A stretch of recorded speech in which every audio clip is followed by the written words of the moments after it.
Hello everyone.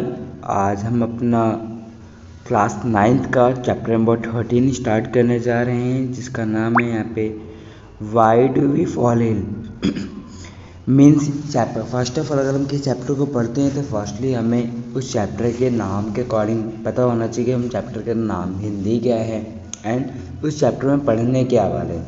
बहुत सारे जो क्या होता है कि चैप्टर पर पढ़ते हैं, चैप्टर ख़त्म भी हो जाता है पर चैप्टर के नाम के हिंदी नहीं आते। ये बहुत ही गलत बात है। अगर आप लोग पढ़ते हैं तो ये कंपलसरी है कि आपको चैप्टर के नाम के हिंदी के साथ प्लस उसका मीन के साथ आपको पता होना चाहिए कि उस चैप्टर का मतलब क्या है। तो चैप्टर में जैसे बोला गया why do we fall ill, इसका मतलब यहाँ पे ये है कि हम बीमार क्यों पड़ते हैं या फिर कैसे पड़ते हैं। वैसे यहाँ पे है क्यों, केवल why do we fall in, हम बीमार क्यों पड़ते हैं। कभी आप लोगों ने सोचा है कि अगर हम बीमारी होती ही क्यों और कैसे होते हैं, तो इस चीज़ को पढ़ते हैं। दूसरी चीज़ आपने एक बार बार अपनी एक वर्ड सुना होगा health, right.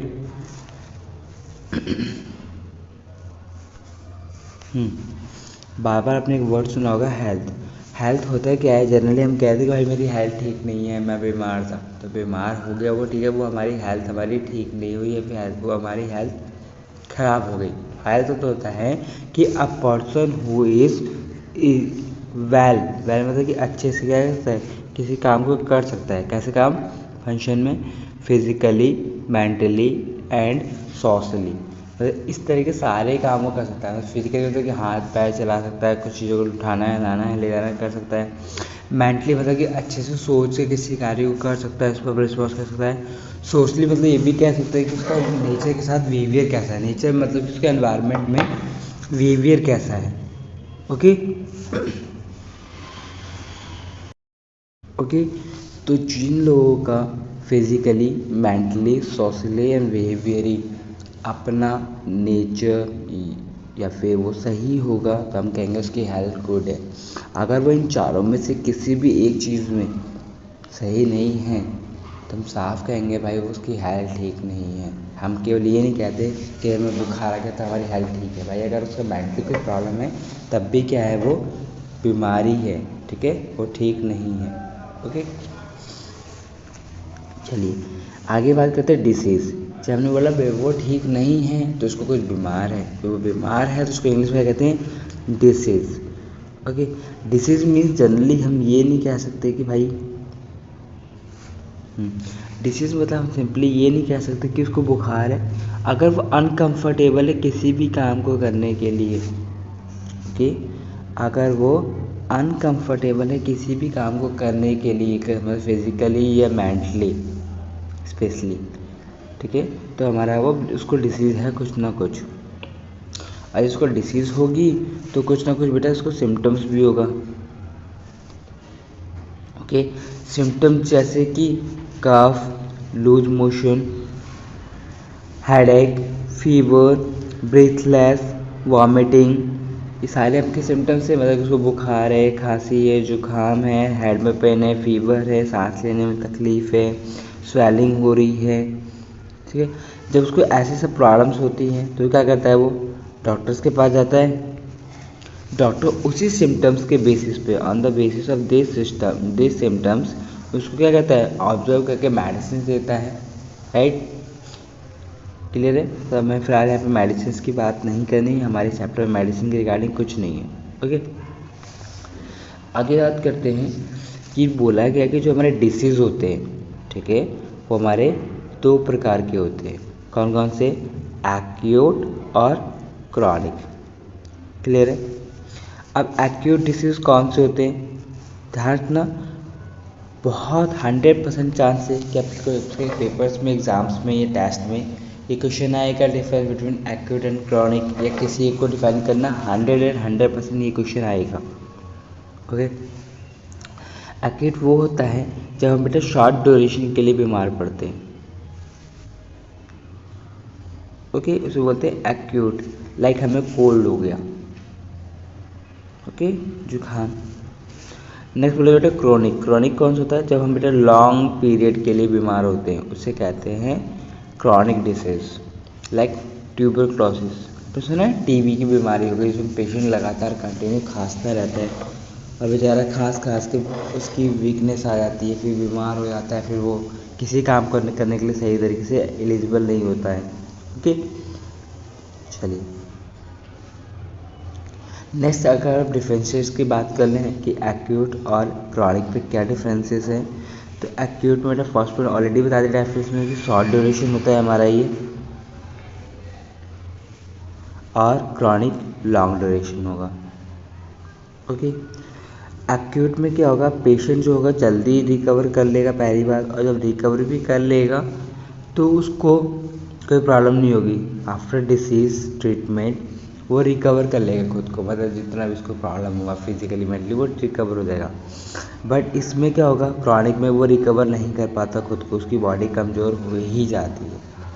Okay, recover means है बेटा बेसिकली हम पेशेंट की हेल्थ को लेके कर रहे हैं। हेल्थ आपको ऑलरेडी बता दिया कि जो फिजिकली मेंटली सोशली सही होगा उसी को हेल्थ बोलेंगे। ठीक है, चलिए आगे बढ़े। नेक्स्ट पॉइंट बोला गया कि there is no loss of weight and feeling of the tiredness afterward. Acute disease में डिसीज़ के बाद आपको वेट लॉस, ठीक है, टायर्डनेस जैसी कोई फीलिंग नहीं आती है। क्रॉनिक में सारी फीलिंग आती है, आपको वेट लॉस हो जाएगा, फीलिंग टायर्डनेस हो जाएगी। ओके, नेक्स्ट की बात करते हैं। अगर ऐसा होता भी है कि इसको लॉस ऑफ वर्क हुआ है और एफिशिएंसी उसकी कम हो गई है, तो वो भी शॉर्ट टाइम के लिए होता है, बाद में वो उसे रिकवर कर लेता है, फिर जल्दी ही दोबारा पुराने स्टेज की तरह काम करने लग जाता है। ठीक है, मगर यहाँ पे क्या होता है, प्रोलॉन्ग्ड होता है और उसकी एफिशिएंसी भी क्या हो जाती है, कम हो जाती है। एफिशिएंसी होता है कार्य करने की क्षमता। Okay, done. तो ये तो हो गए डिसीज़ के टाइप्स। अब बात करते हैं कि डिसीज़ होते कैसे हैं। ठीक है, होते कैसे हैं कि उसके पीछे रीज़न क्या है कि हमें डिसीज़ हो गया। जनरली हम जानते हैं कि हमारे डिसीज़ होने के पीछे एकमात्र रीज़न है, वो यहाँ पे ये रीज़न है कि हमारी किसी बैक्टीरिया वायरस ने कट कर लिया, ईट कर लिया। जैसे आजकल आप सुन रहे होंगे कोविड वायरस नया आ गया ओमिक्रॉन, उसके बाद नया एक और आ गया बेटा डेल्ब्रिक्रॉन करके। तो ये तो वायरसेस हो गए। तो ज़रूरी नहीं कि हम वायरसेस के द्वारा ही बीमार पड़ रहे हैं, हम और भी चीज़ों के द्वारा बीमार पड़ सकते हैं। लाइक हमने क्या किया, वन सिंगल कॉज कोई भी चीज़ हो सकती है। जैसे अनक्लीन वाटर हमने यूज़ कर लिया, हमने जो फूड लिया वो भी अनक्लीन था, हमारे और आपके बीच में किसी दो व्यक्ति के बीच में जेनेटिक डिफरेंस है तो वहाँ का एनवायरनमेंट उसको सूट नहीं कर रहा है। किसी के जेनेटिक्स में कोई प्रॉब्लम है, जेनेटिक्स मतलब कि बेटा डीएनए में कुछ इशू है उसके। ठीक है, तो इस तरीके से उसको डिसीज़ होने के चांसेस होंगे। और एक और इसमें लास्ट है बेटा कोई एजेंट्स मतलब होता है कोई भी लिविंग ऑर्गेनिज्म कह सकते हैं, लाइक बेटा वायरस, बैक्टीरिया, जिसे हम आगे पढ़ेंगे, जो कि मोस्ट इंपॉर्टेंट आपके फ्यूचर में अगर आप कहीं से भी मेडिकल लाइन में जाना चाहते हैं तो 100% आपको ये पता होना चाहिए कि कौन कौन से डिसीज़ किस किस के द्वारा फैलते हैं। ओके, और किस किस डिसीज़ का क्या नाम है। चलो, तो कॉजेस हमने बात कर लिया। आगे बेटा कॉजेस के बेस पे हमने बोला कि हमारे जो डिसीज़ होते हैं वो दो टाइप्स के होते हैं। अगेन कौन कौन से हमारे दो टाइप्स के, एक होगा नॉन इन्फेक्शन वाले और एक होगा इन्फेक्शन वाले। ओके, नॉन इन्फेक्शन वाले जो कि इन्फेक्शन नहीं पहुंचाएंगे, खुद से ही होते हैं, मतलब कि एक बॉडी से दूसरी बॉडी तक ट्रांसफ़र नहीं होगा, सिंगल जिस पेशेंट में रहेगा उसी में ही रहेगा और उसमें ही क्रिएट होता है ज़्यादा टाइम। मे बी किसी की जगह से उसने स्टार्ट किया बट वो ट्रांसफ़र नहीं होगा। सिंपल सी बात समझिए, नॉन इन्फेक्शन वाले वो डिसीज़ होते हैं हमारे जो ट्रांसफ़र नहीं होते पर्सन टू पर्सन या फिर living organism to living organism. ठीक है, क्लियर। लाइक यहाँ पे एग्जाम्पल है हमारे पास के लिए कैंसर में जो होता है वो ऐसा नहीं कि आपको सामने वाले को कैंसर है तो आपको उससे ट्रांसफ़र हो गया, आप उससे मिल गए तो, ठीक है, ऐसा बिल्कुल नहीं होता। क्लियर है, चलिए। तो बोला कि not cause by the infection agent mostly internally and infection cause. ज़्यादातर हमारा क्या होता है ये किसी एजेंट के द्वारा कॉज नहीं किया जाता, ये हमारे इंटरनली होते हैं और इंटरनली इन्फेक्शन के कारण होता है। एक एग्जांपल यहाँ पे कॉज कैंसर, ठीक है। अगर कैंसर की कोई ऐसी डेफिनेशन पूछता है तो सिंपली आप बताओगे कि uncontrolled division of cells is called cancer. ऐसे मैं लिख दूँ, लिखना ऐसे बेटर रहेगा टेक्स्ट के रूप में। तो अगर मैं यहाँ लिख दूँ डेफिनेशन, अगर uncontrolled division of cell, simple चीज़, इज कॉल्ड कैंसर। इससे बड़ी डेफिनेशन के पीछे रटोगे तो बकवास है। चीज़ों को समझना होता है और कुछ नहीं। अगर आप समझोगे नहीं तो आपके साथ भी तो समस्या रहेगी। आप रटोगे बड़ी बड़ी डेफिनेशन, बुक्स, गूगल, उससे बेटर कॉन्सेप्ट को समझो कि ऐसा क्या होता है कैंसर में। कैंसर में बेटा जनरली होता है यहाँ पे ये है, आपको ये बात पता होगा कि हमारे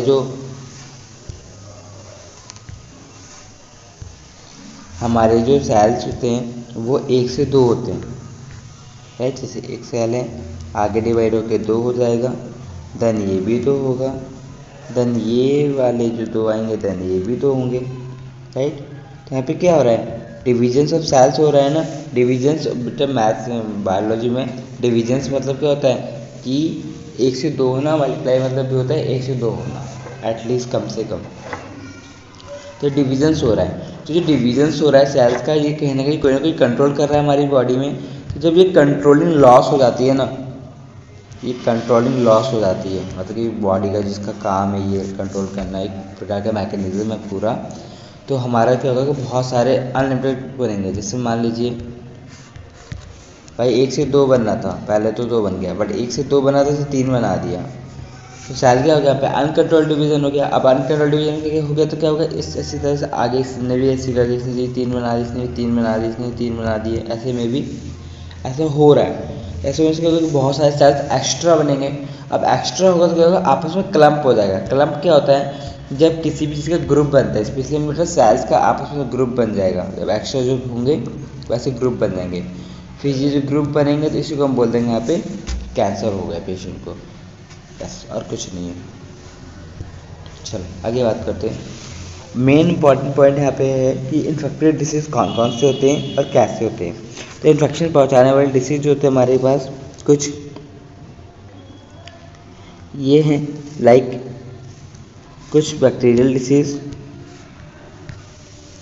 viral disease, fungal disease, protozoal disease and worms disease. ये सारे हमारे क्या हैं, ऐसे लिविंग ऑर्गेनिजम्स के नेम हैं जो कि डिसीज़ को कॉज करते हैं। बैक्टीरिया मतलब कि जो बैक्टीरिया से होगा, वायरल मतलब कि जो वायरस के द्वारा होगा, फंगल जो बेटा फंगस के द्वारा होगा, प्रोटोजोआ एक प्रकार का लिविंग ऑर्गेनिज्म होता है, वर्म्स छोटे छोटे कीड़े मकोड़े के द्वारा होते हैं। ओके, चलो कुछ के नाम आपको ज़रूर याद रखने, ताकि एग्जाम्स में भी आएंगे 100%। चलिए तो एक एक करके नाम मैं बोल दूँ फटाफट। बड़े बैक्टीरिया से होने वाली डिसीज़ हमारे पास typhoid, cholera, tuberculosis, acne and anthrax. Okay, ये हमारे बैक्टीरिया से होने वाले डिसीज़ है। नेक्स्ट बेटा वायरल मतलब कि वायरस से होने वाले डिसीज़ की अगर बात करी जाए, common cold, influenza, dengue, fever, AIDS, ठीक है, Japanese encephalitis and brain fever, जिसको जो Japanese encephalitis and brain fever ही कहते हैं। तो कहते हैं ना दिमागी बुखार कई बार कहा जाता है, तो हमारा वायरल फीवर होता है, जिसे कहते हैं वायरल फीवर है। तो वही है, वही वाला है, ब्रेन वाला ही। सॉरी, क्लियर है। कुछ नाम एटलीस्ट आपको याद रखना जरूरी है। फंगल डिसीज, ज़्यादातर फंगल के केस में हमारा स्किन होता है। जब स्किन पे आपने सुना होगा कि देखा होगा किसी की स्किन में एलर्जी टाइप हो जाती है, फिर स्केचिंग करते रहते दिन भर, वो क्या कहते हैं, एक दूसरे को खरोचते रहते हैं, है ना, उससे कहते हैं फंगल स्किन डिसीज।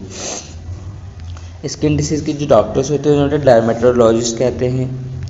कुछ डॉक्टर्स के क्या कहते हैं वो आपको याद होना चाहिए।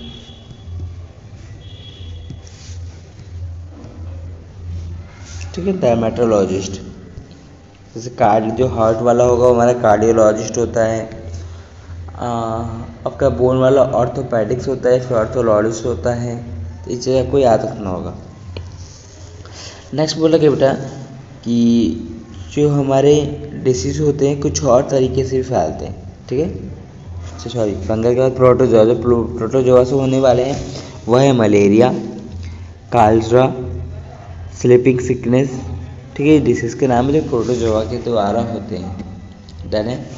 आगे बात करते हैं वार्म्स डिसीज, जो छोटे छोटे इंसेक्ट्स के द्वारा होते हैं, कीड़े मकोड़े के द्वारा होते हैं, जैसे स्कार्सिस, जिसे कहते हैं राउंड वार्म, जैसे गोल गोल हो जाते हैं ना, वो दाग धब्बे लग जाते हैं, ज़्यादातर पैरों में लगते हैं वो। एलिफेंटिस, जिसे हम वेस्टरिस कहते हैं यहाँ पे, जिसमें पैर थोड़े मोटे से हो जाते हैं, अपने पिक्चर में कहीं देखा होगा, 11th क्लास की बायो की बुक में। इसमें पेशेंट का क्या होता है कि एक पैर ना बहुत ज़्यादा मोटा हो जाता है, एक पैर तो ऐसे रहेगा सांबर सा, दूसरा पैर ऐसे मोटा सा हो जाएगा, तो उसको एलिफेंटिस डिसीज कहते हैं। चलिए आगे बढ़े कि टाइप्स ऑफ डिसीज। अगर टाइप्स ऑफ डिसीज की बात की जाए तो हमने बेसिकली उनको 4 टाइप्स ऑफ डिसीज को बांटा है, मतलब कैसे कैसे डिसीज फैलते हैं। कुछ ऐसे डिसीज जो कि एयर से फैलते हैं, ठीक है, like pneumonia, common cold and tuberculosis. Tuberculosis patient ने खांसा, ट्यूबरक्लोसिस में मिलनी होती है, खांसी आती है, जब वो खांसेगा तो क्या होगा, उसके माउथ से कुछ वेपर्स निकलेंगे, ड्रॉपलेट्स निकलेगी। अगर वो हवा में उड़ते उड़ते दूर तक चले गए, किसी और पेशेंट ने उसे इनहेल कर लिया और ड्यूरिंग द रेस्पिरेशन, तो भैया वो उसको भी ट्यूबरक्लोसिस हो जाएगा। जैसे अभी आप लोग देखते हैं कि कोविड कोरोना हमें कहा जाता है कि मास्क लगाइए, क्यों? क्योंकि अगर पेशेंट में किसी एक को भी है और उसने बिना मास्क लगाए छींक दिया या थूकने में तो नहीं, बोलते थे उसके मुँह से जो कुछ ड्रॉपलेट्स निकलेगी, उसके कारण अगर वो किसी ने फिर बाद में इनहेल कर लिया तो उस पेशेंट को भी क्या हो जाएगा, कोविड हो जाएगा, राइट। तो ऐसे डिसीज जो कि एयर के द्वारा ट्रांसफ़र होते हैं लिविंग टू लिविंग, उसे कहते हैं यहाँ पे एयरबोनी। नेक्स्ट है वाटरबोनी। वाटरबोनी मतलब कि ऐसे डिसीज जो कि वाटर के कारण होता है, हमने गंदा पानी पीने के कारण जाता है, like a cholera and hepatitis. याद रखिएगा, बहुत इंपॉर्टेंट है, हेपेटाइटिस ज़्यादा है हमारे देश में। तो सेक्सुअल डिसीज, ऐसे डिसीज जो कि सेक्स के द्वारा एक मेल टू फीमेल या फिर सीधी छोड़ो, मेल टू फीमेल हटाओ, हम सीधी सी बात करते हैं लिविंग टू लिविंग। अगर वो आपस में सेक्स करते हैं, ठीक है, तो आपका क्या हो जाएगा, वो हमारा सेक्सुअल डिसीज HIV उसके होने के चांसेस रहेंगे बहुत ज़्यादा, अगर मे बी किसी एक को है तो, ठीक है। नेक्स्ट होता है एनिमल वाले डिसीज। एनिमल बोनी मतलब कि जो डिसीज जो है एनिमल के द्वारा होते हैं, लाइक रेबीज। जैसे ही डॉग काटता है या मंकी काटते हैं तो हमारा क्या होता है, वहाँ पे डिसीज हो जाता है, ठीक है। एक और एनिमल वाले बोल सकते हो कि जब हमारे मॉस्किटोज होते हैं वो हमें क्या करते हैं, मलेरिया देते हैं, भाई वो एनिमल कैटेगरी में, सेकेंड कैटेगरी में डाल सकते हो उसे, क्लियर है। नेक्स्ट होता है प्रिंसिपल ऑफ ट्रीटमेंट। मतलब अगर आप इतना बीमार हो चुके हो तो आप उसको ट्रीटमेंट तो करना होगा भाई, ऐसे थोड़े बीमार व्यक्ति होकर तो छोड़ दोगे भाई, मर जाएगा, ख़त्म तेरी लाइफ, ऐसा नहीं। उसको हम ट्रीटमेंट भी देते हैं। आप देखोगे तो गवर्नमेंट ऑफ इंडिया ने इतने सारे हॉस्पिटल्स बनाए हैं, गवर्नमेंट एंड प्राइवेट हॉस्पिटल्स है जहाँ पे आपको ट्रीटमेंट दिया जाता है अच्छा खासा, फिर पेशेंट ठीक भी होता है। डेली लाखों लोग अदर कंट्री से भी हमारे यहाँ ट्रीटमेंट लेने आते हैं, ओके।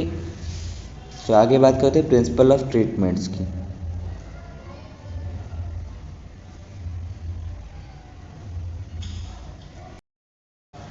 ओके, यहाँ तक सभी लोगों को समझ में आ चुका होगा, उम्मीद यही है पूरी मुझे।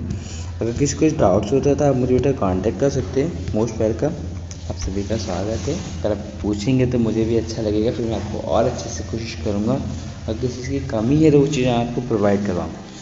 इस वीडियो को मैं यहीं पे फिनिश कर रहा हूँ, ये हमारा फर्स्ट पार्ट होगा चैप्टर का। देन इसके आगे का प्रिंसिपल ऑफ ट्रीटमेंट हम सेकंड पार्ट में आपके लिए जल्द से जल्द लेकर आएंगे। तो आप इतना देखिए, और आप लोग इसे नोट्स के रूप में भी यूज़ कर सकते हैं, इसे पॉज करके, या फिर आपको PDF चाहिए तो आप मुझे वो भी ले सकते हैं। और दूसरी चीज़, आप इसे ज़्यादा से ज़्यादा लोगों को शेयर करिए, ठीक है। आप जितना ज़्यादा लोगों को शेयर करेंगे उतना ज़्यादा मैं मोटिवेट होऊंगा, देन आपको और ज़्यादा वीडियोज़ दूंगा। आप जिस टॉपिक पे बोलोगे मैं उस टॉपिक्स के लिए रेडी हूँ, क्योंकि specially in science and maths, no issue. Thank you everyone.